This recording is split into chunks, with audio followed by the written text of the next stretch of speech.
My name is Lori Gagan, and I'm joined this late afternoon with my three amazing co-hosts, Kathleen Halal, Jessica Endicott, and Patty Reese. And we are quite excited to have you all with us today. But before we get started, I just wanted to read you a couple short little paragraphs from our mission. The Wellness Crusaders mission is to educate and empower you and to make you able to have informed choices for your health, the health of your children, and our communities and our earth. We are committed to fostering a world where the balance between human health and the environmental stewardship is respected and nurtured. We hope you will join us on the holistic and transformative journey as we work together to create a healthier, more harmonious world for all. Mm.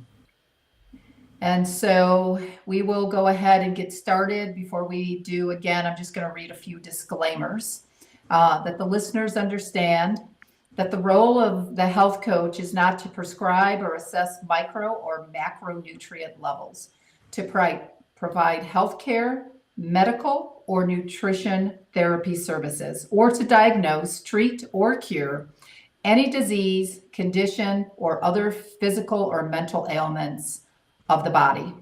Rather, the coach is a mentor and a guide who has been trained and certified in holistic health coaching, as well as the soil and its health.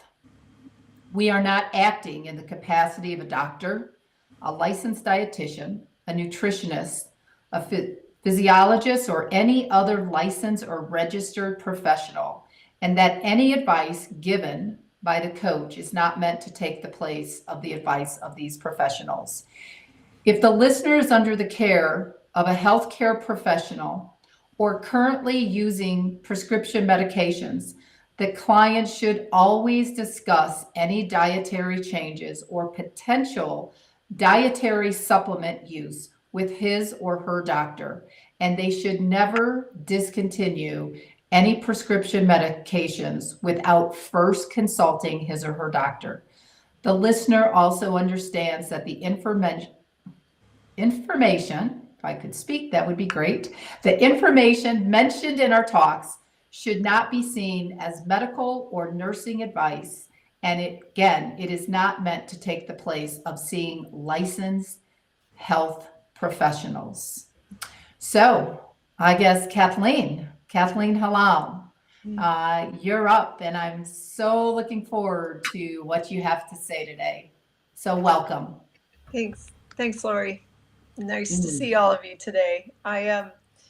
I've been working hard doing a lot of research on the regenerative movement and what's going on, and I'm focusing, at least initially, to have my interviews on Utah-based issues. And so I wanted to talk about my guests that I'm going to have next time. They're actually a father and daughter pair from Nephi, Utah, and their names are Blaine and C. Eileen Malquist, and they've been battling their local county and city jurisdictions to stop spraying toxic pesticides around their community. They get terribly sick. They have a sensitivity to pesticides. See, Eileen is wheelchair bound already, and she goes into the hospital when they spray Roundup in front of her house. It's really not a joke. And they've been battling lately to try and get the county and their city to treat for mosquitoes using more natural processes. And the officials are uninterested in those options. So we're going to have them on. We're going to talk with them. We're going to have medical professionals, and we're also going to talk about different individuals around Utah and resources where they can go to get help to stop these incidents from occurring. Utah is a very unique kind of place in that the counties, I understand, pass out Roundup and 2,4-D for free to residents so that they will treat their invasive weeds. And I've also heard that sometimes airplanes just decide to fly over and spray. So we're going to discuss those issues, and we're going to see if it's not possible to find some better solutions that work for the counties and work for the city officials to control the weeds, but that also protect residents a little bit better rather than reaching for the first chemical. I also have a client I worked with outside of Park City last summer who was very happy to purchase a product that I was representing, Contact Organics. She said that she was forced by the county to use a backpack and spray Roundup, and it got all over herself and her face. And I think this was a couple seasons, and she was really discouraged. So I kind of want to help people in Utah and see if there's not a solution that can be used, a better solution or better methods that might better protect residents. So I'm certainly looking forward to that interview. I know I've been chatting with them just on the health of the daughter. It's kind of sad where they are. And Jessica just mentioned that she's got some relatives also that live in Nephi. So, you know, you just kind of have to wonder if they even know what's being sprayed. I think awareness is the first step, and then also trying to work with the counties and to get them to listen. You know, I was with you, Lori, when we went to the county office for Charleston, and we saw them spraying in the big truck in front of your house. And, you know, there was another neighbor who was concerned who came out and was looking, and it's kind of like the citizens don't have a voice. These big trucks go by and the guy sticks his head out the window and sprays with the wand and just dumps all that Roundup. And I just wonder if there aren't better solutions that can be figured out so that residents aren't exposed to these toxic pesticides. Everyone is so casual about them, and I think that we need to spread awareness that we need to find better solutions. And, you know, the problem is too, is a lot of the herbicides and pesticides that, you know, they get in these counties, a lot of them are cheap or free. So when you're trying to, you know, talk with them, there's always an interest. But then the question is, how are they going to be able to afford it? And that's really where, you know, the battle comes in, because we know they have hidden funds. But the battle is hard because now you have the people in the community that have to really go up against the town to say, well, let's find the money. You found some money to buy these hidden, you know, herbicides and pesticides. There's got to be something to get a little, you know, something that's a little better. As far as for the sprayers, you know, maybe they have to invest a little bit of money in the sprayers. But if they were more concerned on the health of the people who lived in the communities, then the communities and the children would be much healthier. No question. Yeah, there's no doubt about it. And I understand the county's need to control the invasive weeds. Like, there are two sides to this issue. But do we have to use the most toxic products for Utah residents is the question. How can we come to the table? How can we get maybe budgets for safer products? I don't know. It's spreading the word on really what we're doing. And I know that we had one of our listeners that said that Wasatch County, which is the county that I currently live in, it gives out the backpack sprayers with Roundup to the residents. I didn't even know this. This is new to me. I mean, this is shocking. That's what happened to my client in Summit County. In fact, they told her she had to. They gave her like an economical rate to rent the backpack, and then they gave her the Roundup for free, and they said, you must do this by X date. You must spray your whole property. So she did, and it got all over her. And, you know, if you follow the Roundup lawsuits at Lee Johnson, that's exactly what happened to him. Twice his body was sprayed, and, you know, now he's having cancer. So it's a dangerous thing, and I just would like to see a safer solution met. But the first thing is awareness, of course, of the residents. So, Kathleen, just because we probably have some new listeners, why don't you just give us a few minutes and tell us about how toxic Roundup is? And it's going to follow with 2,4-D and atrazine and glufosinate and Liberty and all the others. But give our listeners some information and some words of wisdom and education. Yeah, you know, it's hard to know where to start with Roundup. There's so much published science now on not only the dangers of the product, but also the corruption around the filing for the approvals with the EPA of this product. The science and the scientists that Monsanto put forward to gain approval, both at the federal level and the state level, was very sketchy. In a lot of instances, Monsanto just wrote the reports and scientists were paid to agree to just put their names on it. And people that worked at the EPA also knew that this was all kind of flaky and they just wanted to force it through. And then in the meanwhile, all this science has come out. I can't even tell you the list of ways that Roundup hurts you in tiny parts, like molecular parts per trillion. I mean, like 1 drop in 3 Olympic swimming pools. Like, we're talking tiny amounts of exposure to cells. You know, breast cancer, different cancers start to grow. It hurts your kidney, causes diabetes, causes leaky gut. It harms digestive, issues and your process of processing your food. And It's a toxic overload. it affects fertility in a negative way. It affects so many things. It, causes Parkinson's. It's linked to Parkinson's, neurological disorders.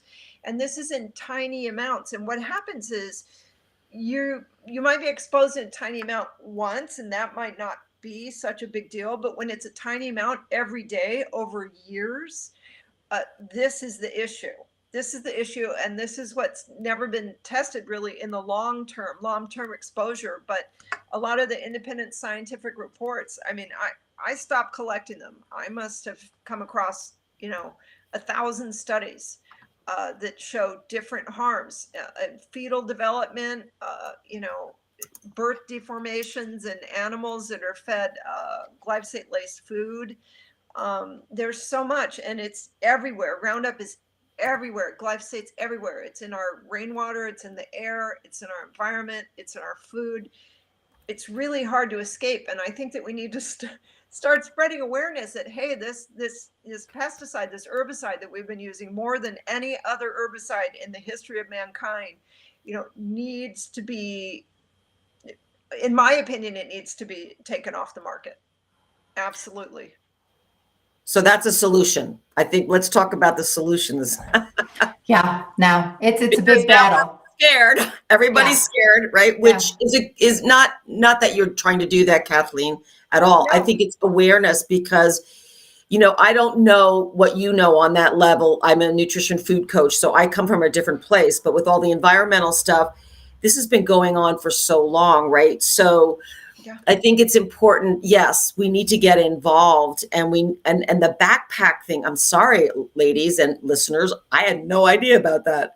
Yeah, that is beyond okay.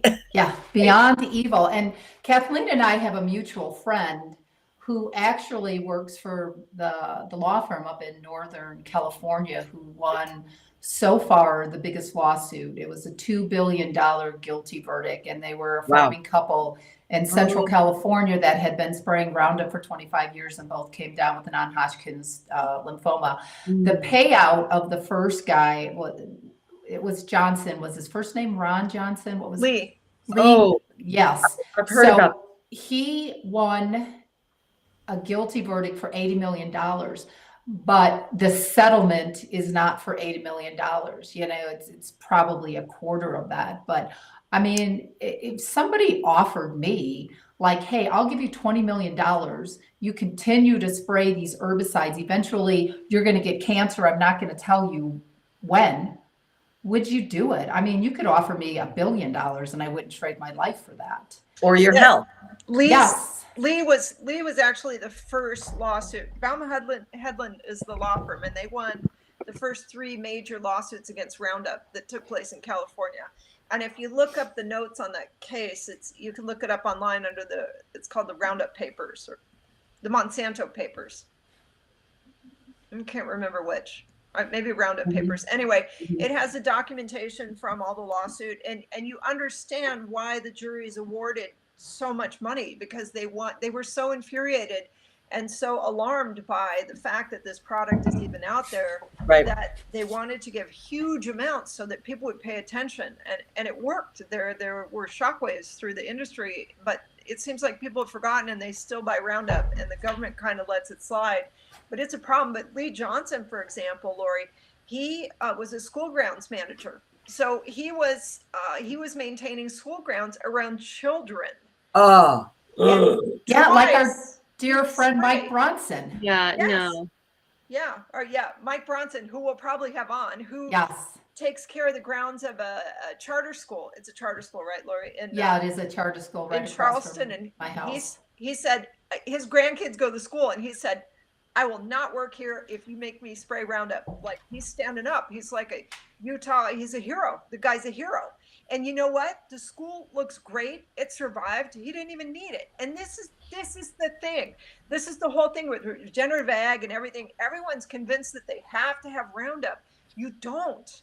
right. You don't have to have this dangerous chemical. You know, I wanted to add to that too, Kathleen, because on a personal level, and for our listeners too, like I have a sister and brother-in-law that spray their lawn, and they've had 2 dogs who have died with different tumors, and they have grandchildren. And I'm like, so it has to come also down to our family level and our friends, and go, hey, they don't know, they don't want to harm their children. And by the way, they're highly educated people, and which I'm not saying uneducated people don't know either, but they don't know, right? And they're just thinking, well, I want my lawn to be green. I'm not supposed to have weeds, and I'm like, there's another way. And so I'm just, what I'm trying to share with all of us, of course, our listeners, is connecting with your families, start local. Is your neighbor spraying? Like my neighbor's spraying. I went over and had a little chat with her. Good for you. I said, hello, I'm your friendly neighbor.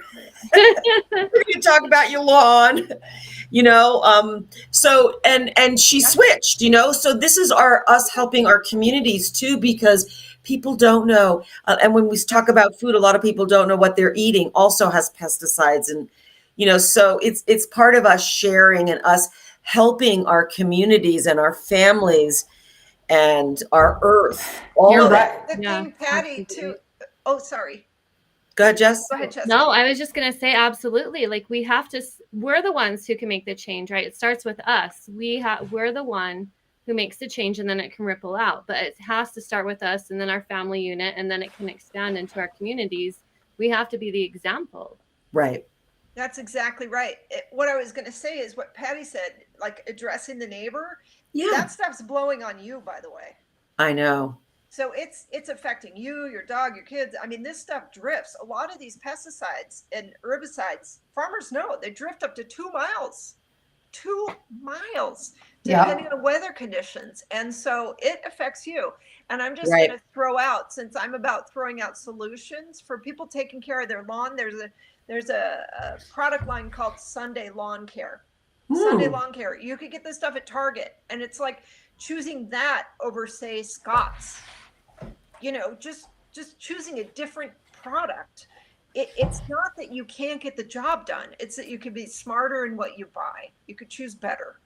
I definitely agree. So Patty, since we're talking about the poisons in their soil and how they're making the way to the pantry, why don't you share some information with us? Okay. Well, of course, I'm so glad we're talking about the outside, because we have to do the outside and the inside, what's going into our bodies, and then what we're walking on and laying on, which is our soil. And that's where everything is grown, right? So we want folks to, and we've talked about this before on here, really look at organic food, and there's organic food a lot of places now, which is really great. It wasn't always that available. I'm not promoting Walmart, but I know Walmart even has some organic food. And why do we want that? Because again, the pesticides, the herbicides create this toxic load, and toxic load is wearing us down. It's overburdening our organs. It's creating brain fog. A lot of people talking about brain fog. That's a toxic overload. The body's going, oh, don't know what to do with this. It's just overloaded. So the more we can start cleaning up our diet, our food, we're going to feel better. We're going to make better choices, and we're going to nourish our bodies. Plus, the organic has way more minerals too. I mean, the mineral content in organic foods is way up there. In non-organic foods, it's not. So now you're not even getting really the calcium because it's not in the soil. It's not coming in. So we need to look at that piece too. So you're getting more nutrient value in it too, which is important because we need the vitamins and minerals to feed our brain. Doesn't work unless we get them. So the brain fog, the confusion, also the immune system. I know we were going to talk about that tonight too. Our immune systems aren't up to par because we're not getting zinc, right? The zinc is in the soil, and in the vegetables and in the, organic meats and the organic grains, the pesticide-free grains. So making a choice to upgrade your food will actually save you money too. It's kind of like, well, people say it's so expensive. It really is not. Not Patty, if you're. I Go wanted to ahead. go into Yeah. the people that switch to organic lose weight. Oh, Like, well, thanks for bringing that one in. my window guy, like 20 pounds. Same foods he eats. So sorry, wanted to throw that out. Because No, I think that's great because when you're eating more of the processed foods, the body's not turning it into cells. Yeah, Lori? I'll add to what Kathleen said. So glyphosate, which is the active ingredient, Roundup likes to settle in because it's water soluble, loves to settle in fat cells. So with what Kathleen was saying, it's because you're really removing, these poisonous chemicals from within the fat cells, which then your body, your liver, your bladder, your kidneys can then start eliminating these toxic chemicals. Absolutely. Right? So it's reducing that inflammation, and inflammation causes us to swell up too, right? Yeah. And yes. We're holding on to all those toxins. We can't detoxify. Our liver's taxed. Everything is taxed. And so as we start to eat these more healthy, nutritious, high vibrational foods, we start to lose that weight. We start to shed those toxins. We start to reduce that inflammation. No question. As my granddaughter likes to say it, my cells are dancing. Aw, how sweet. I love that. Well, really, I love that. My cells are dancing. Yes. And getting our children to eat. Well, that's a whole nother topic, but creating fun around food and creating magic around food for our kids, especially, all kids, all people. But I wanted to come back to, Patty, can I just ask you a question? Yeah. Because my daughter was on when you were talking a couple of weeks ago, and she had a question, but I don't think her question came through. So she has a 2-year-old, and she wants to know and she was really sick when she was pregnant, but because this is what you do and this is your profession, what would the recommendation be to get a finicky 2-year-old? How would you say to a mom who may be even listening, giving some guidance of how you could change someone who is just really craving toast? So is that what she's craving at 2? Yeah, he likes toast. It seems like he likes carbs, toast and pasta noodles, even though I've been giving him pea pasta noodles because it at least has protein. Well, there you go. So that's already a modification, right? So with the noodles you get, you could probably get the gluten-free noodles. I mean, the organic noodles. You just have to keep trying different things with them, So, I mean, for a 2-year-old, if he likes the toast, then make sure he's getting some almond butter on there with some hemp seeds. I mean, there's so many ways we could do a whole show about getting, some of the foods into the kids. Have her make brain balls, He loves those. So there you go. Yeah, so that's starting it too. Yeah. Yeah. The noodles and the pasta, I've watched my niece here who is just getting her master's in nutrition. And I watched the way she feeds her kids. Now, I didn't feed my kids like that because I didn't know this stuff back then. I was like, pasta, Cheerios, no wonder my son was like, that all the time because I wasn't feeding his brain. But I was a mom, that was 30 years ago. I didn't know what I was feeding my child was affecting him, and he wasn't feeding his brain. So we know even for the little ones, they need to get the protein in, really, the protein and the fat. And yes, the vegetables too, but you can sneak them in, but they really need the protein and the fat, and they crave that as well too.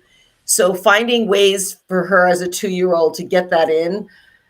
Brain balls, does he like to eat any protein? Is he a protein eater? Yeah, he'll eat some protein. I think Okay. mostly when his papa makes it. And you know what? You brought up a really interesting point. I think when we were growing up, not giving away our ages, but we're not teenagers. Food was a little bit more nutritious because they weren't spraying all of these poisons. So we didn't see a lot of the mental, emotional issues Right. that we're seeing now in, that whole younger generation, because there's a lot more poisons in the food. Yep. Right. The other thing I just want to finish up with your daughter and feeding children is what I've noticed with my niece, because I didn't do it this way. So I'm observing a mom now with these little ones. She just like lays things out. She has cucumbers and vegetables, and then she usually will give them some kind of a protein, whether it's chicken or sometimes it's, it's refried beans. She'll make a whole plate of refried beans and then put things in it. Like you can put hemp seeds in the refried beans, and they dip. Ooh. So they take these organic chips and they're dipping, and you can even mix rice in there or quinoa. So getting it in so that they may not know what's in there, but they're feeding their brain, and that's really what we want. We want them to enjoy food too, right? Of course. But the main thing is we want their brain to be fed so they're happy and they're sleeping good. That's a great And idea. there was a book out. Okay, I'm going to date myself because it's a while ago, but Jerry Seinfeld's wife, she came up with a book that had recipes for hiding stuff in kids' food. And I used it a lot, and it was really good. Like it really tricked them, but in a good way. It was all positive. Of course, and that's what I'm saying. Like, right? I love it. Right, but having older boys, the one thing I wish I'd done was I wish I'd got them in the kitchen more. I wish I had involved them Me too. in cooking together with me, like what Jessica's talking about, what she does. Yes. Get the young Yeah, and kids that's really helpful is to have them hands-on with the food, that it's not just this is what we're having, this is this, and then they're cooking or they're slicing if they're old enough to do that too. Getting them involved. Having them try it as you're slicing it and then you cook it, and so they're getting all these different tastes of it too. And my then little talking about granddaughter what loves it's that. Yeah. And And what talking it's- about what it's doing and what parts of the body it's touching, and So I guess the days are gone when your parents would tell you that you're going to eat your dinner or you're not leaving the table. And then you're sleeping in a plate of food like it was when I was growing up. Yeah. You can't leave till those peas are gone. And then I remember Right. taking the peas off the table when my mom wasn't looking and putting it in my pocket. Yeah, I used to just scrape the It's food dog. off. I used to scrape the food off to my brother Dave. He's in the military, but he was like always like my champion. I could just scrape whatever I wanted and onto his plate, and he would always eat it. So, I mean, I hated food growing up. I loved sugar. I was a sugarholic. I liked vegetables, but I hated meat, mostly because my parents cooked it extra well. But I was a sugarholic. And even when I broke sugar over a decade ago, it took me well over like a year of thinking about it and praying about it. And even now, sometimes I'll grab some gluten-free graham cracker cookies and I'm just like, one turns into six, kind of like Jessica's story some few weeks ago. Anyway, so that's really great advice, Patty. So thank you for sharing on that. I love it. Yeah. Is there anything else you want to wrap up with? Well, when you said something about the sugar, so, we don't want to discourage sweet things because in Ayurveda and in lots of styles of eating, sweet is an important taste to have, but we don't want the processed sugar. However, we want to make sure we get the protein in first. So I know, is that like a dangling carrot? Eat your, like, kind of like our parents in a happier, more holistic way. Eat your protein and your veggies, and then you can get the sweet. But there is some of that, because if you have the sweet before you get the protein and the fat in, you're just going to want more. And especially with a child, they're not going to, you know what I mean? So coming back to your daughter, Lori, get in the protein and fat first, and a little bit of the veggie. And then, you know, they can have the crackers or, you know, something sweet afterwards, you know. And there's so many great sweet fruits. I mean, now it's winter, but there's dried fruits that are so amazing right now too, that you can have the munch on. So that's all I was going to say about the dates. Oh, the dates. So good. Yeah. I make homemade almond milk with dates. It's so good. Oh, I love it. And dates with goat cheese, and then you can stick hemp seeds in them, you know, and you can make little caterpillars. I mean, there's all sorts of stuff you can, you know, do, especially for children. And, you know, that brings us up to something. I think that if our listeners, if they really want a good recipe for the brain balls, which are, if they've got protein, send us an email at info@thewellnesscrusaders.com, and we'll get that recipe over to you. And I promise it'll be really helpful. You could probably even sneak it into your husband or your wife's food. I mean, if they're not eating enough protein, we could always do that as well. But that's a topic for another story. Okay. You don't eat your meat, you can't have any pudding. Pink Floyd, thank you. How can you have any pudding if you don't eat your meat? I wanted to show you something before we Jessica speaks a little bit. But this is actually a brain ball. So I have a little, because I'm teaching a nutrition class after this call with you all. So I have my brain balls ready so that I can teach for the next 2 hours, because I won't be able to eat till afterwards. So they really are delicious. And just one more thing. So I sent my son and his girlfriend are camping this weekend, and she goes, please send me the brain ball recipe, and we'll be happy to send you that as well too. And then she sent me a picture. She goes, I did it because I sent it late, and I thought, she's not going to get to it, because they're winter camping, and I'm like, make some brain balls, like bring them with you, because then it's just something you can eat before you ski.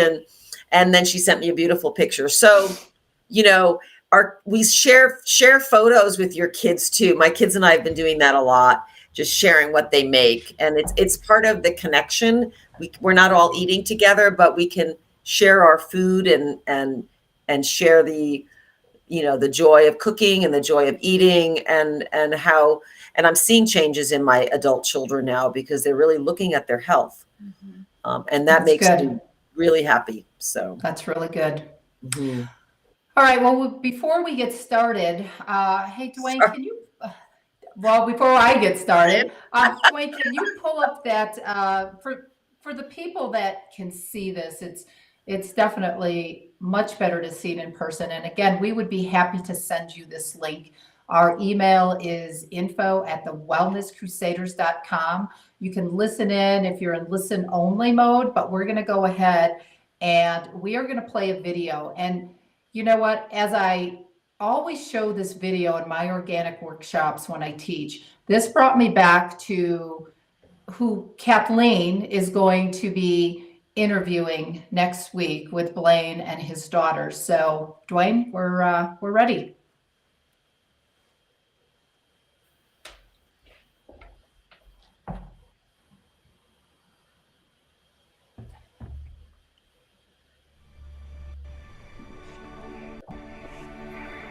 There was once a village along a river. The people who lived here were very kind. These residents, according to parable, began notice increasing numbers of drowning people caught in the river's swift current.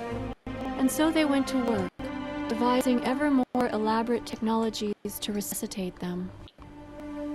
So preoccupied were these heroic villagers with rescue and treatment that they never thought to look upstream to see who was pushing the victims in. This is a walk up that river.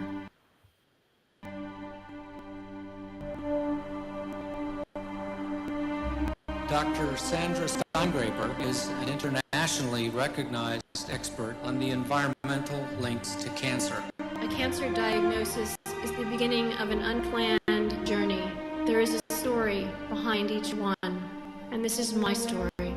I left the lab bench for good and reinvented myself as somebody who writes about scientific evidence for the public.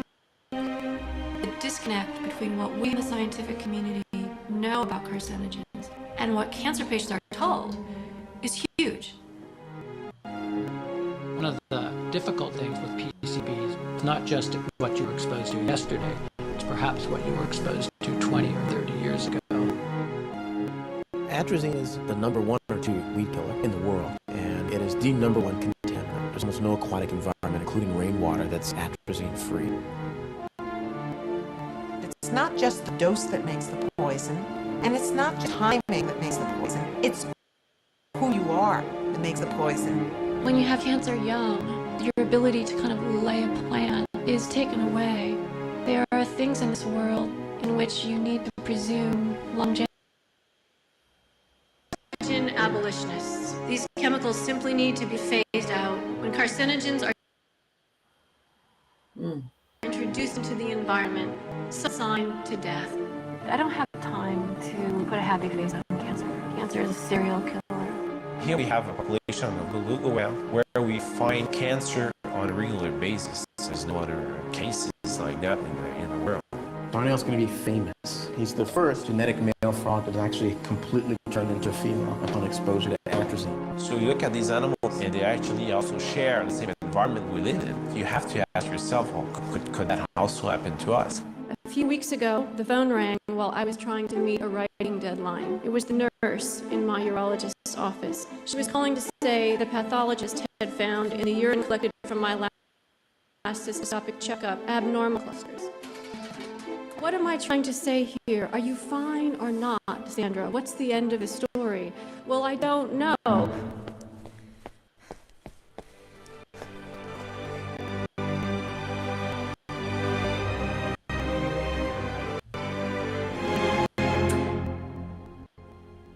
Thank you, I Dwayne, believe for playing our that for grandchildren will us. look back on us now and marvel that our economy was once dependent on chemical killing a planet and killing ourselves, and they will think of So that movie is what inspires me every single day to do what I do.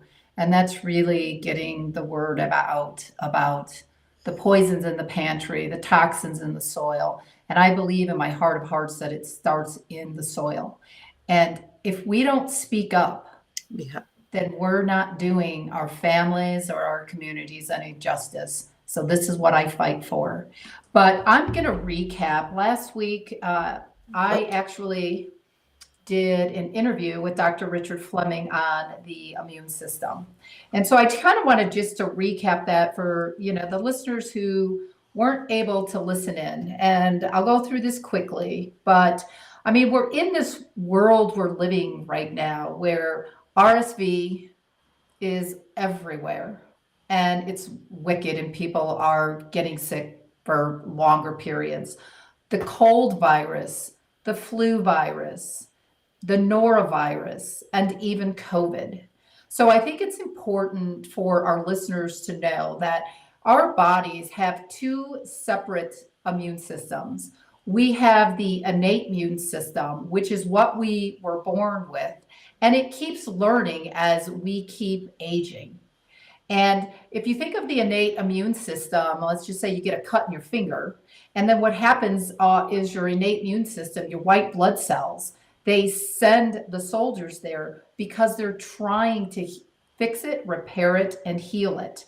Then we also have the acquired or the adaptive immune system.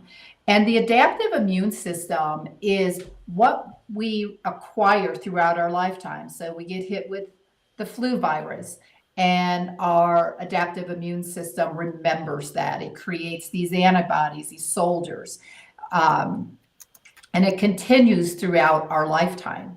And viruses are very smart. They may not have a brain, but they know how to replicate.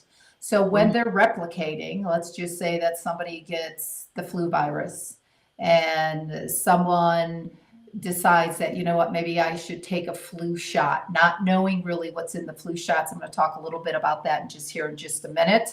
But basically what happens is any type of a vaccine that is being made is kind of like yesterday's news. You know why? Because we don't know what tomorrow's virus is going to bring us, because it's going to replicate and it's going to be smarter tomorrow than it was today. So I'm going to talk about adjuvants a little bit on the vaccines, and I'm not trying to scare people about vaccines. My goal is to educate that there are toxins and in the vaccines as well that most people are not aware of. They're not giving informed consent. But it is important right now, since all of the viruses are so wicked right now, and all these kids are getting sick and they're lasting for longer periods of time, that it's important to keep your immune system strong and healthy. And for those of you that do not know this, maybe your doctor never gave you this information and informed you, but 80% of your immune system is in your gut. That's why the health of the soil, because it's growing the plants and the foods that we're eating, and it goes to the foods in the pantry. If our immune system is not strong, those poisons are like sandpaper on the gut wall. And once that gut wall breaks open, I believe Kathleen mentioned the word leaky gut, what happens are those toxins, those poisons are leaking in and out of your bloodstream. And if your body is strong, your immune system is strong, because yes, maybe you're a young kid, maybe your body has a better chance of fighting off those foreign invaders. But as we start aging, and if we're not paying attention to the foods that we're consuming, or the products that we're putting on our body, or even the toothpaste that we're using to brush our teeth with, it is compromising and breaking down our immune system. Right. And so the main white blood cell of our immune system, they're called macrophages. And the macrophages are designed in our body by God. I mean, I'm a believer. I'm not going to say that I'm not, but I am. So I always go back to, listen, it's my God-given body. But the macrophages are the foreign invaders, and those are what go out and they engulf the poison, these bacteria that have entered your body, starting off in the soil, because the farmers are spraying these chemical poisons, either knowingly or not knowingly. They're spraying them. And then what happens is that food makes its way to the grocery store, and it makes its way back to the poisons in the pantry. So I want to play one more quick video, and then I'll just give a couple of tips on vitamin C and vitamin D. So Dwayne, if you could just play the short little video, we don't have to play it all through, but it's how our macrophages in our body they go and they engulf the bacteria. So Dwayne, if you want to just play that. And again, for anyone who wants these two videos plus the brain ball recipe, you can email us at info@thewellnesscrusaders.com. But here we go.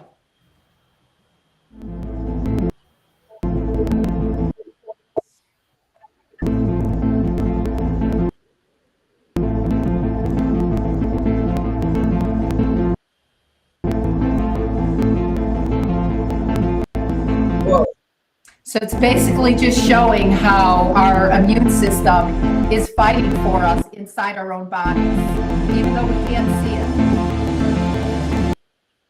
Engulfing the chemical poisons.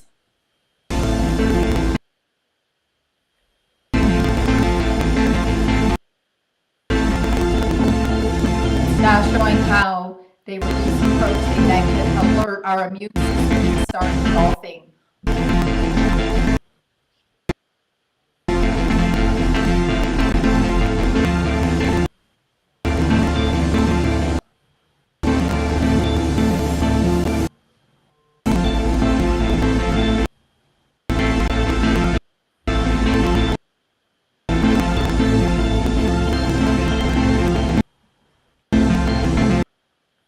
Thank you, Dwayne.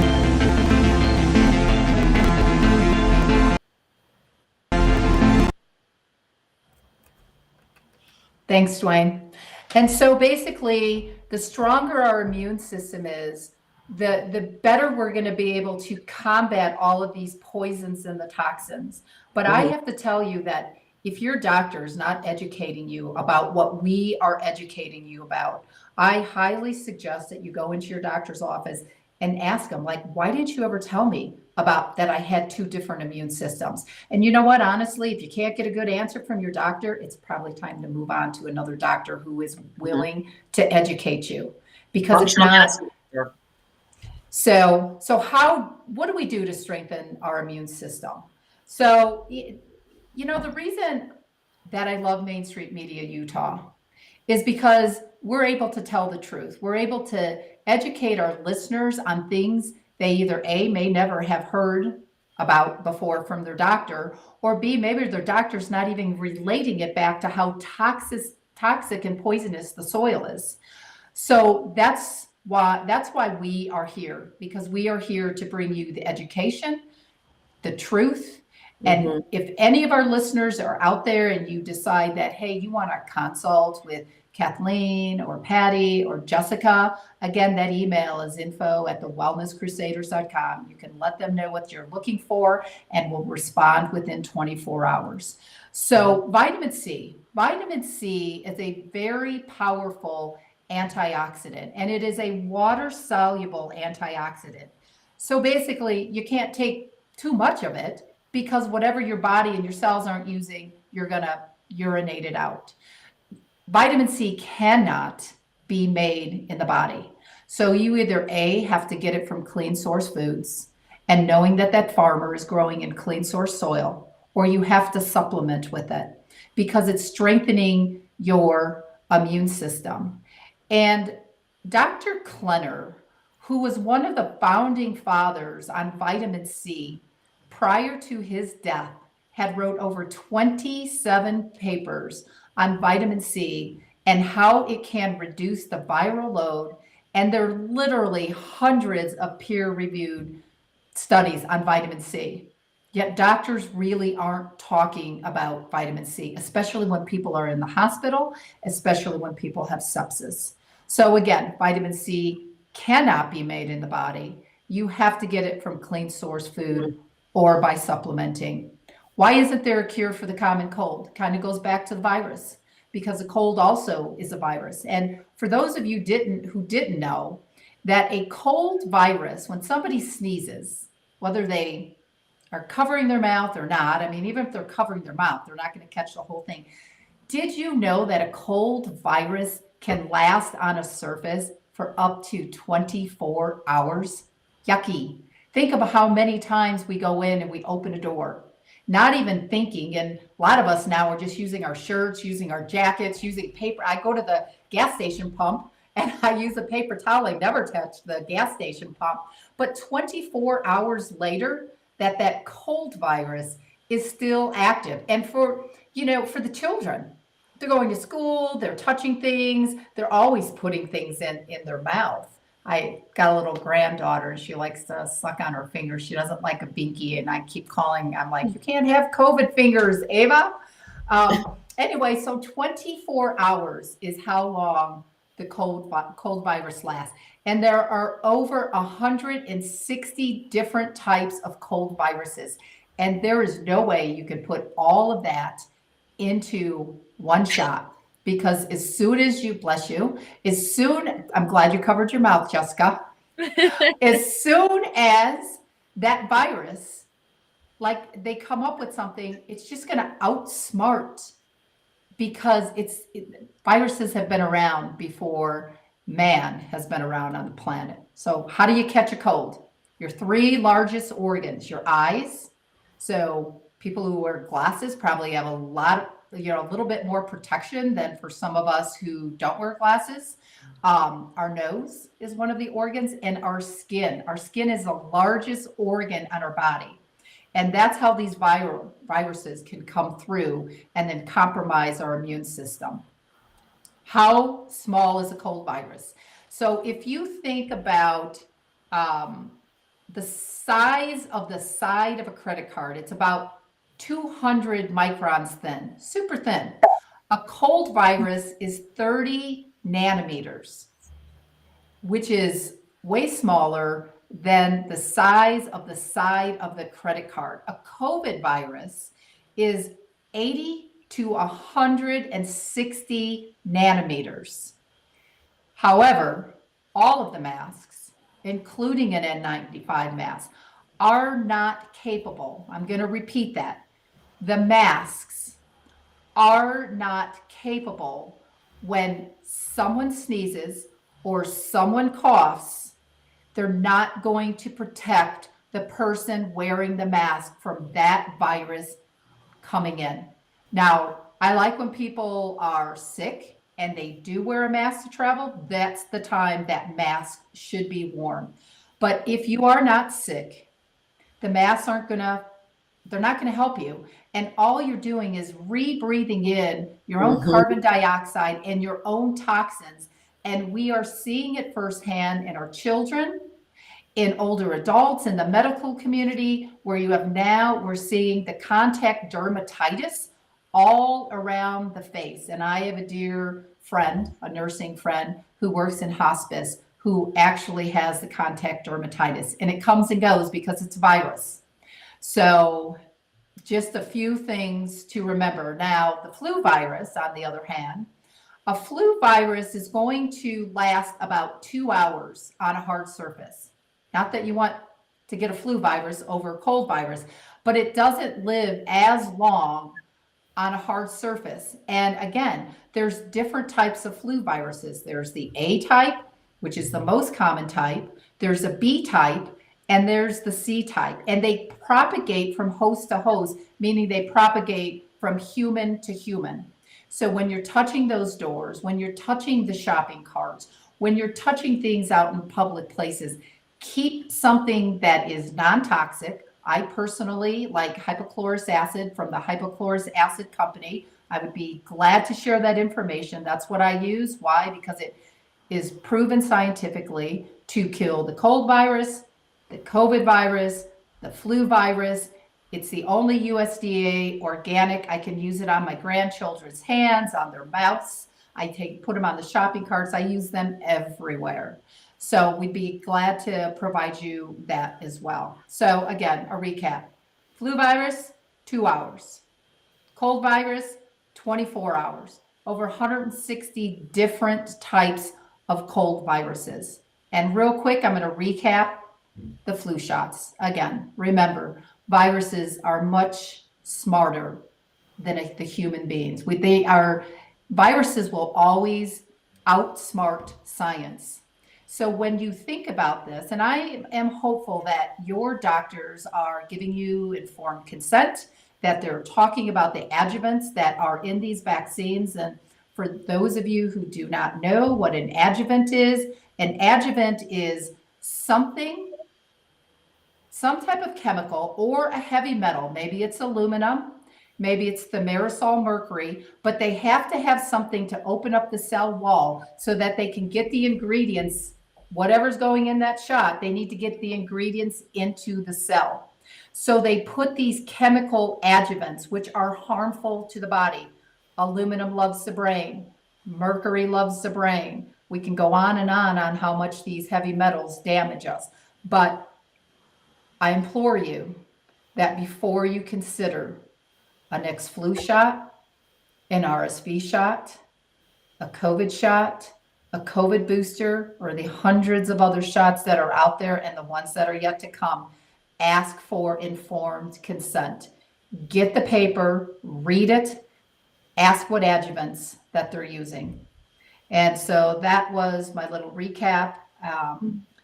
The last point is, and I'm sorry, I think this is like really important, that the RDA established that 75 milligrams of vitamin C is okay for the majority of the people.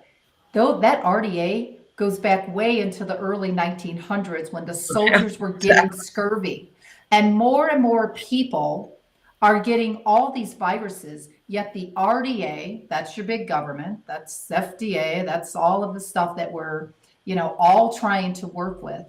But 75 milligrams, I'm telling you right now, is not going to help as much as boosting up the vitamin C that you should be taking on a regular basis. So email us and we can talk to you further about that. Go ahead. I want to say quickly, Pretty much done. Vitamin C, we're going to be talking a lot about the nutrition that is or isn't in food, but there's orange juice is marketed as being high in vitamin C. And so people might think that if they buy orange juice and drink a lot of oranges, they're going to be getting their vitamin C. Truth is, they're losing their permission to have that marketing on their packaging because there's no more vitamin C in oranges now. Like the level is so low that they can't claim that on their packaging anymore. Mostly what you're getting is sugar. You're getting a little vitamin C, but you're not getting what everyone thinks. So you really do have to get good supplements. And I just wanted to share that. Thank you. Patty, I don't know if you were going to say the same. No. Well, I was going to say, find organic oranges instead of orange juice, because orange juice is just a shot of sugar. And eat the whole orange, even this stuff inside, leave some of that on there because that brings in a lot of vitamin C. And there's many other things, many other fruits that have vitamin C too. But we really do need to supplement, unfortunately, with vitamin C. We can't get in our foods as much. Yeah, kiwis. Kiwis have a high vitamin C content. That's right. I love kiwis. That's good. Yeah, and you can eat the skin on them because the skin is fiber, so you don't have to peel them. The entire fruit. All right. Isn't that kind of hairy, Jessica? Rub it off. Like you just rub it off. It's like the peach fuzz too. It's like, I don't think I gave the little 2-year-old little Will to eat the whole thing, but I want to wrap up in 2 sentences on vitamin D, just so that our listeners are aware. So there's two types of vitamin D. There's the inactive and there's the active.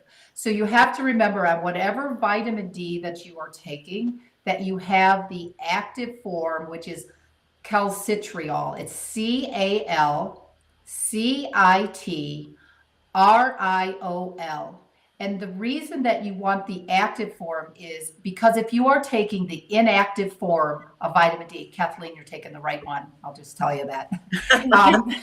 If you're taking the inactive form of vitamin D, it has to be converted to the active form in the liver. But our livers are on overdrive because they are so busy getting out these chemicals that are coming from the soil, from the foods, the air we breathe. Over 85,000 toxins every single day we're bombarded with. So please go home, check your vitamin D, make sure it is the active form of vitamin D, calcitriol. And again, for those of you who want more information on all this, please feel free to email us. Go ahead, Patty, and then Rory, quick question about the vitamin D. Does it say the active form on it on some supplements? It does. It will say active form calcitriol. And the other thing that they want to remember is they need K2 with their vitamin D because K2 is needed to push that active form of vitamin D into the cell. And if it's not vitamin D with K2, then you need to be supplementing. It's a trace. You don't need a lot of it, but you need K2 to get the vitamin C in the cell. If not, it's not going to get into your immune system. It's not going to work the way you need it to. Wow. All right, Jess, you're up. Wow. So much great information. So I'm going to try to tie this all together. So we talked about toxins in the soil and in our air. And we talked about our immune system and we talked about it in our food. And I'm going to bring in our breath because we forget that we have a natural way of dealing with we have a natural defense system already. Our bodies are so intelligent. And we have a right to have clean air too. So, I mean, how can we protect our own home? We can protect our own home with air filtration systems too, right? So we can get HEPA air filters. And there's some really good products out there that can help us with those too. The IntelliPure that is on sale right now for $199. So, I mean, that's a simple, cheap way to just protect your family, right? Just protect your little home environment. But I want to go back to what Lori was also sharing about the immune system too, with the macrophages. So I like to call those the little Pac-Man guys, the little Pac-Mans, because they go through and they eat all of the bad bacteria, all the viruses, right? And our first line of defense is our nasal passageway. We've gone so far away from breathing through our nose and become such a stressed out society that we're breathing through our mouths, we're sleeping with our mouths open, we are no longer breathing through our nose. And our nose has got its own filtration system. So it has little cilia inside of our nasal passage lining. And this stimulates nitric oxide as soon as an infection comes in. Bye, Patty. Patty has to go and teach a class. Love Bye, you. everybody. Thank you. See you next week. So the cilia in our hair, it stimulates nitric oxide as soon as it senses an infection. Okay, so as soon as it senses this infection, our macrophages are alerted. Our immune system is on alert to stand by and go to town and start defending.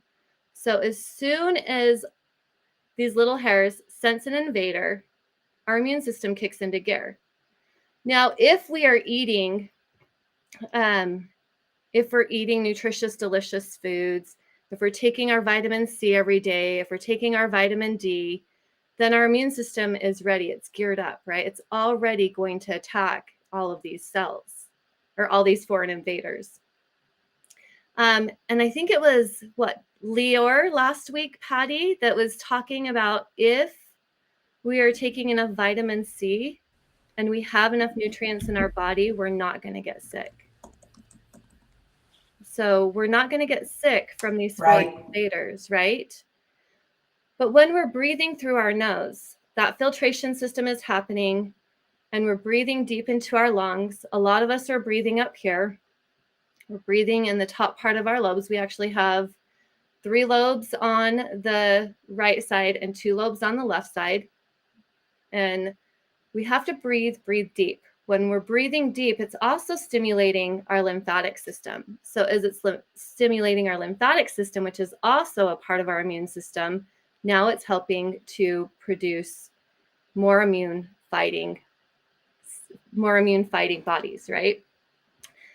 So taking in deep breaths, bringing that oxygen in deeply, and then we're expelling carbon dioxide.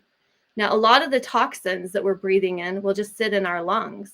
They'll sit in the deepest part of our lungs. And so taking in big, deep breaths is going to allow us to get rid of some of those toxins and those toxic overload too.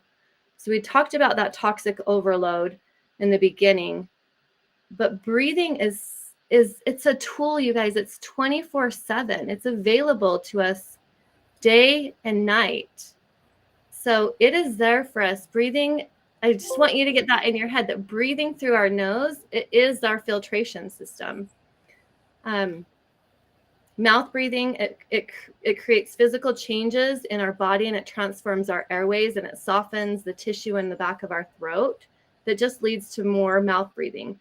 So what happens if somebody sneezes and your mouth is open? It's going directly into your mouth, getting into your throat, and your immune system hasn't been activated yet, right? But if you're breathing through your nose, somebody sneezes and it goes into your nose, your cilia is activated, your macrophages come out and they start right away. So that immune system is kicked right into gear.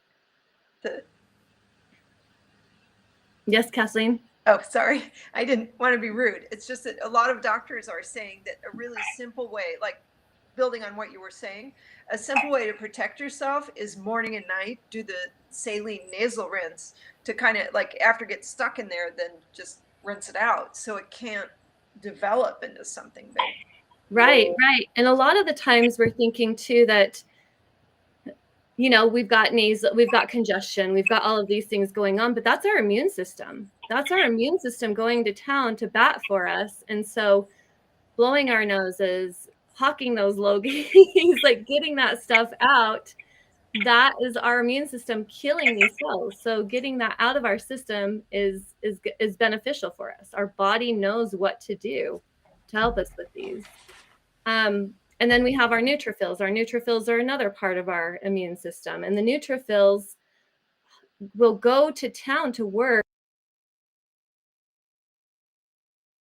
Lost my video.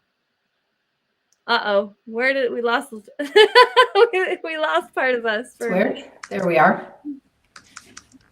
So our immune system is super intelligent. It knows what to do. And then, Lori, you were talking about the vaccines. Well, what happens when we get a vaccine?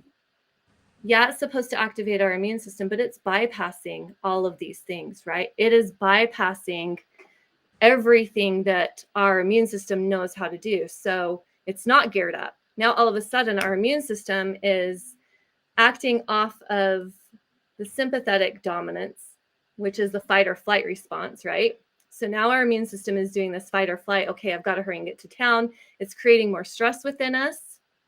But if we're doing everything through our nose, we're breathing through our nose, and we're not taking these injections and bypassing our body's natural defense,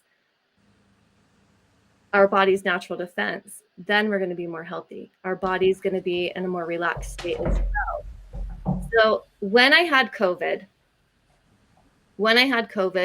my oxygen dropped down to 72. And the partner that I was with at the time was like, Jessica, we've got to get you to the hospital. We've got to get you to the hospital, because when you don't have oxygen, what starts to happen? Memory loss, your organs start to shut down, right? It's very devastating on our bodies. So I said, no, I don't need to go to the hospital. I'm not going there. I'm not going there. I was like, watch this. And I just started doing some breath work. And within less than 2 minutes, my oxygen was at 98. Wow. So we need oxygen to help us on many levels, right? Oxygen for our organs, oxygen to help us with our immune system. So the solutions for boosting our immune system are not just taking the supplements, it's also breathing deep and taking these big, deep breaths that are filling all of our lungs. And I guess we have a caller, right? Yeah, the immune system one. Bring them in, Dwayne. This is Dale. He's got a question about the immune system. So go ahead, Dale. It's all yours. Yes. So when someone develops cancer, it's in the first stage, the immune system starts dropping, correct? Correct.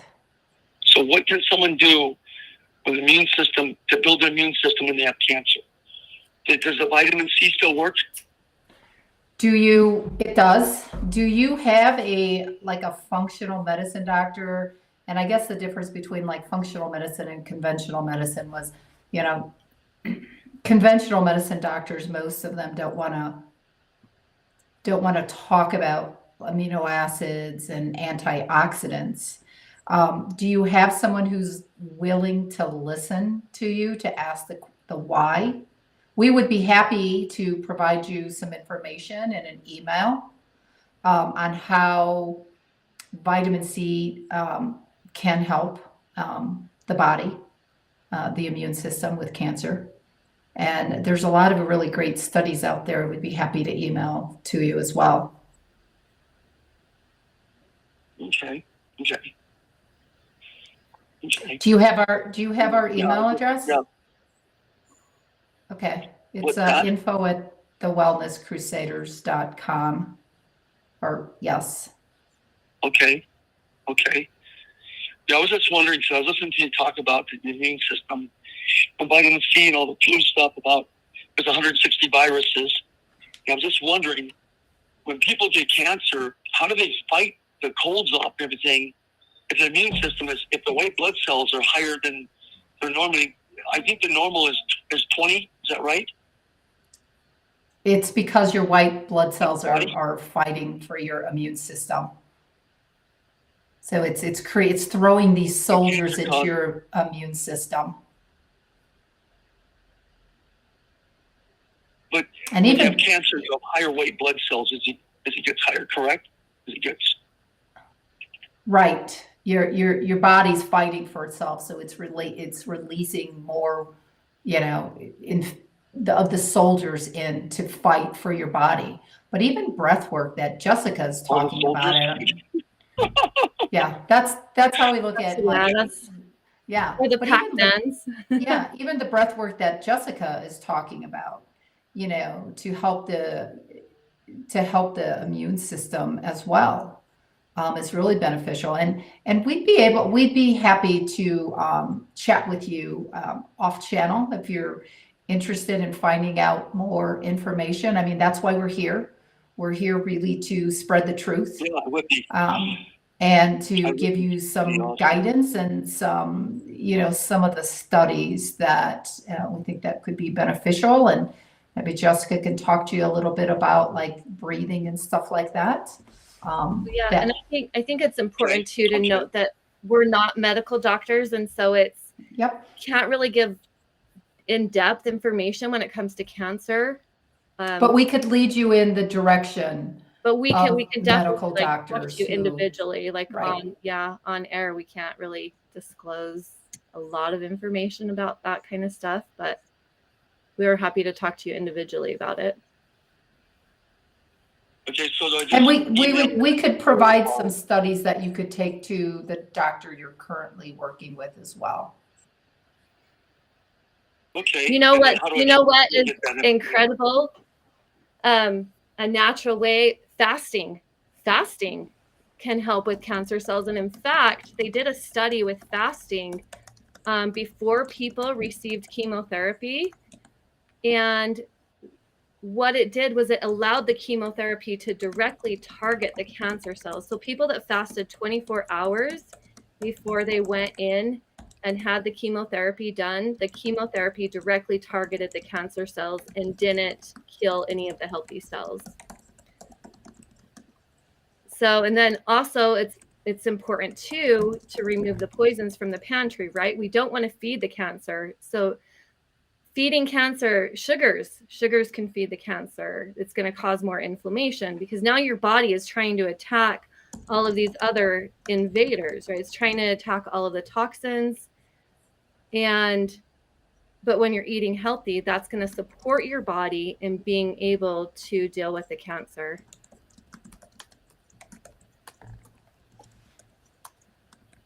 So does that help? Okay, so how do I get this information?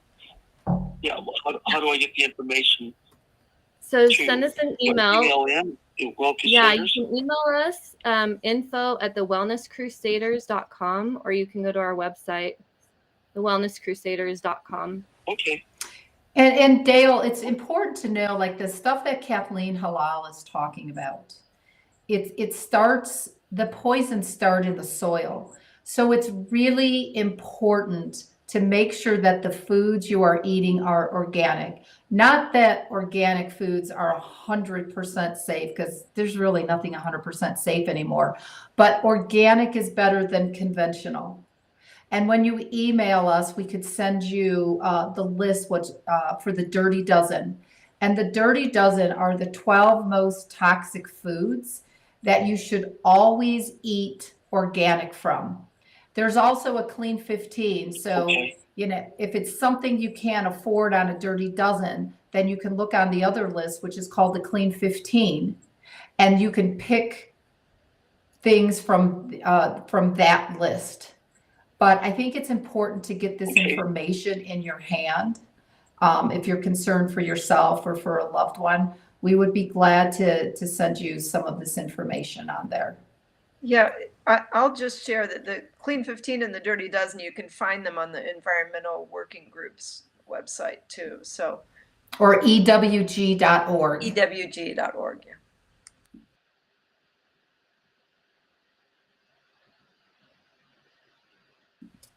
Got it. We look forward to getting an email from you, Dale. And Kathleen, I know that you've got to wrap up. Could you just just say for a few minutes who you're gonna be interviewing. I think that all the listeners in all of the communities, in all of the towns, and all of the cities in Salt Lake are going to need to listen in on who Kathleen is interviewing. Because if you think that your town or your home is safe from these herbicides and these pesticides that the state of Utah is spraying, guess again, because you're wrong. So next week's episode with Kathleen is going to be very important for every single listener in the state of Utah, including the surrounding borders of the states, to listen to. But Kathleen, why don't you recap on that, please? Yeah, I'm going to be speaking with residents of Nephi, Utah. They have been in touch with both Lori and I for, I'd say, a couple years, just trying to fight as hard as they could to get their county and their city to stop spraying pesticides around their home, because every time they do, they go to the hospital, and they just can't seem to get any help from the officials in their city. And they even tried to deal with the mosquito issue. They knew that their city was going to be buying mosquito spraying trucks and all kinds of equipment and the expensive chemicals. And we got them information on alternative means of controlling mosquitoes. And actually, in the case of mosquito control, the organic methods are more effective than the toxic chemical methods. But they couldn't get anyone to listen to them. So I'm going to have them on. We'll talk to them about their situation and their fight over the years to try and get the county and the city officials to stop spraying these toxic chemicals, and hopefully also some other residents of Utah who've also been dealing with these issues, as well as medical professionals. So we just want to spread awareness about what's going on around your home as a Utah resident, and see if we can't kind of start a movement to find some better solutions so that residents are protected. So I hope you'll join us next week. Thank you, Kathleen. I'll be joining you. I always love to hear what you have to say. So thank you for that. Have a good evening. Enjoy your dinner. Thank you. Bye, Jessica. Remember, don't eat the poison. Don't eat the poison. Bye. So Jessica, why don't you just kind of continue then? Let me just ask you a question for our listeners. So if someone is sick, has some type of an autoimmune, or somebody's anxious, or somebody is, and I don't like the word anxiety. I mean, I do a lot of Dr. Amen brain coaching. I never use the word anxiety, depression. I feel it's a label that conventional doctors like to give people. So I always like to say, hey, anxious thoughts and sad thoughts. I mean, I have anxious thoughts when I'm getting ready to go, snow skiing with my husband, because I hate heights. I have a fear of heights, but I know what to do. I know the amino acids. But if somebody is sick, how would you recommend them to do a little bit of meditation or mindful breath work? Yeah, you think about, if you've ever heard of Joe Dispenza, right? Joe Dispenza has an incredible story, and he uses meditation. He used meditation to heal his body. So he was in a serious injury that left him paralyzed, and they wanted to fuse his entire spine. And he laid in his bed just imagining that his body was healing. So we can use meditation and breath. When you're meditating anyway, you're focusing on your breath. Like, that's one of the biggest things about meditation, is you're focusing on your breath. And as you're taking in those deep breaths, you're activating your parasympathetic nervous system. So we know that when we're not in our... Hey, Jess, can you tell us what the parasympathetic nervous system is? Mm-hmm. Yeah, so we have the parasympathetic, the sympathetic, and the automatic nervous system. So our sympathetic nervous system is our fight and flight. So when we are faced with a trauma, a danger, something that causes us to, either fight, flight, or freeze, then that is activated. So when that's activated, our pupils dilate, our airway constricts, and the blood stops rushing to different places in our body, because our body's preparing to get out of that situation. And a lot of us are residing in the sympathetic state because that we're go, go, go, go, go. We're not taking time to rest and relax. Right? We're dealt with so many stressors all the time now. And the parasympathetic nervous system is our rest and digest. So when we're in the rest and digest, the parasympathetic system, our body, our heart rate is less, it's decreased, we're breathing more deeply, our digestive system is working, we're able to make rational decisions, we are able to think more logically. Well, hopefully we're thinking more logically and we're not taking offense to things. And when we're in the parasympathetic state, our body can now heal because we're not living in that state of fight or flight. And it allows our immune system to have the oxygen, to have the blood flow, to have what it needs to be able to support it. We're also not anxious. So this puts us in the place where we're less anxious. And so using our breath, going back to what you asked in the beginning, getting that stale air out from the sickness is going to be so important for our lungs, right? Because it's very easy for things to settle into our lungs and then to become toxic or turn into pneumonia, turn into deeper respiratory issues, which when you think about COVID, what was happening, right? We had the masks on our face. We're not taking those deep breaths. We're breathing in the carbon dioxide that we just exhaled. So now that's putting us more into that stressed out state, more in the sympathetic state, the sympathetic state. So now we're more in the fight or flight. So that's going to cause anxiety too, right? And so going back to that, the first thing I would do if somebody were to come to me and they were saying that they were sick is I would have them meditate. I would just have them sit and focus on their breath. Just taking a big inhale all the way down into the abdomen and then exhaling and pulling their belly button to the spine. Okay. And because this is also stimulating the immune system, it's stimulating the lymphatic system, and the lymphatic system goes through and it cleans away all the toxins in our body after the immune system has cleaned it up, and it carries it out, right? What's a quick 1 minute like meditation for someone who doesn't have a lot of time, but they know they need to do it? What would be one place of guidance you could give them what to do? Something easy that they could do sitting in their car, sitting in their bed, sitting in a hospital bed, sitting at a dinner table for all that, Yeah. The easiest, simplest one is to just come into awareness of your breath. Take a big inhale through the nose and say, I am breathing in, and exhale through the nose and say, I am breathing out. And that's going to be the easiest, quickest one. That's a pretty easy one. Do you have, let me ask you another question. For listeners who are parents and their 2-year-old is throwing a tantrum, what would you recommend to the mom or to the dad on what to do to calm a 2-year-old as far as for meditation? Because obviously, they're not going to be able to think breathing in and breathing out. What advice would you like to give on that? Oh, there's so many cute little things that you can do with kids. So you can do the candle breath.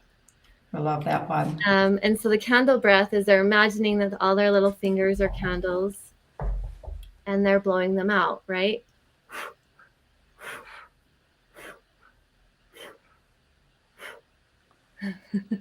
I taught my little granddaughter that. I saw yours. I love that one. I think it's so awesome and clever for parents. And it does. I mean, it tends to like settle them down.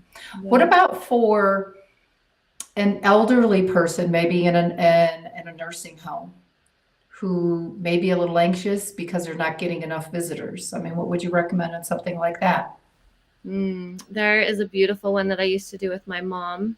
And we've talked about this one before on one of our episodes, but it was the Satanama one, because what it's doing is it's stimulating it's not just stimulating the voice, but it's also where you're putting your tongue in your mouth as you're chanting it. It's stimulating the brain, different points in the brain. And then you're also using your fingers too. So it's a very powerful one for them. And my mom loved it so much, and she had Alzheimer's. So I use this with her. But you say sa ta nama, sa ta nama. And you just keep doing that, and you do it for 11 minutes. Oh, I love that one too. Do you think that elementary schools should be teaching medication as a requirement for all these kids who seem to run around a little bit anxious nowadays, probably stimulating from too many electronics or too much TV time or iPad time? I do. I absolutely do. There's a beautiful, like, you can start them young though. You can teach them how to breathe from such a young age, right? If you're holding a baby and your baby is crying and screaming, you can say, breathe with me, breathe with me. That natural response of breathing is so powerful for shifting anybody's mood and also stimulating the immune system too, right? So I do believe that they should be teaching it at schools. It's there. It's just it's a tool that's available 24/7. And what a greater tool to be able to teach them how to manage their emotions at such a young age with the power of their breath. Yeah, that's really good information, and I hope that, if there's single parents or even married couples out there that are experiencing some issues, with their little ones, that really consider, some of the meditation. And if you would like more information on this, you can send us an email at info@thewellnesscrusaders.com. So, Jessica, what would you like to leave our listeners with this evening? Well, I think that leaving them with the knowledge that they have the power. They have the power to create changes and to take their health into their hands. That they are not their diagnosis, right? That there are answers, there are solutions.